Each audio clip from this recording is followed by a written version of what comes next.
Hey, we're going to do a little bit of sequences. Here it's saying find the first three terms of this sequence. So the first three terms would be A1, A2, A3. A1 is going to be 1 cubed plus 10, A2 is going to be 2 cubed plus 10, and A3 is going to be 3 cubed plus 10. And you just calculate all those, blah, blah, blah. So the first one is going to be 11, and then 18, and then 37. So we know 11, 18, and 37. Those are the first three that we get when we're writing out the first three terms of this sequence. Okay, but now that comes to a different type of sequence that you could get, it would be called a recursive. And that's where I don't give you a formula that has n in it. I give you a formula that has an minus 1 in it. And I also need to give you whatever the first term is.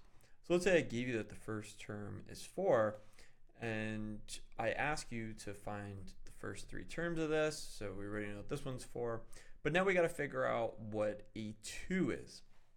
Well, to figure out A2, one way to do it is by just plugging in n equals 2 wherever you see an n. So it's going to be A2 equals A2 minus 1 plus 3. Now 2 minus 1, that's just 1. So what we're really asking you to do is A1 plus 3. Now we already said that A1 should be 4. So then therefore you get 4 plus 3. And that tells you that A2 is 7. So we just got 7. All right, well, if I wanted to find A3, I would basically do the same thing.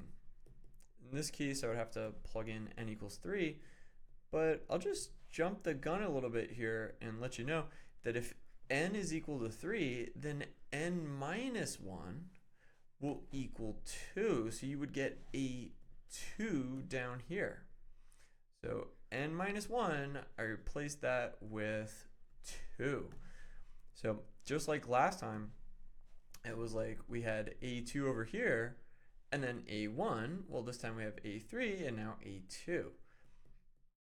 Okay, so it's supposed to be A2 plus 3 though. And we had just found out A2 before, that was 7. So that's 7 plus 3, which is 10. So we just found out that A3 is 10. So that's recursive. You have to do it based upon the previous one. In fact, if you wanted to find the fourth term, all you would do is just use what you know about the third one. And we know that the third one is 10. So 10 plus 3, that gets you 13. So that means you're going to put 13 right there. So you might actually have noticed something about this, is that each time we're just adding 3. And when that happens, that's actually a special type of sequence that's called an arithmetic sequence. So an arithmetic sequence is a sequence where you're constantly adding the same number. And that number that you're adding each time, we call that a D, a common difference. It's called the difference because if you did something like 13 minus 10, you would get the number that you're adding each time. So if you take the difference between the two terms, then it's actually always the same. Just like if I were to have done it with the first two terms, 7 minus 4, that would also get me 3, right? And arithmetic sequences have a way of writing the formula where it's not in terms of an minus 1, it's in terms of n. There's actually another way I could have wrote this formula down. Instead of writing it down using all of this notation, I could have instead just told you that an is going to equal whatever the first term is, which is 4, plus I have to add the common difference, which is 3. But how many times do I need to add it? Do I need to add it n times? No, it's actually just n minus 1. So this would actually work as well. This would be another way of defining this sequence. And if you want to double check that this works as well, you could just start by plugging in 1. You get 4 plus 3 times 1 minus 1. In other words, you just get 4 plus 0 because you don't need to actually add any 3's to get to the first one.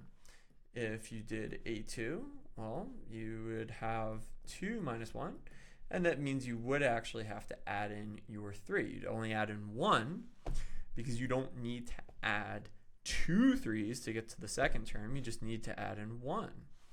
If you want to get to the third one, it's going to be 4 plus 3 times blah, blah, blah, blah, blah. Turns out you add 2 3's, but you end up getting all the same numbers. So this is obviously a little bit easier to wrap your head around than the recursive, but both of them are ways of writing out the same sequence. So you could either write it with a recursive formula or with an explicit formula.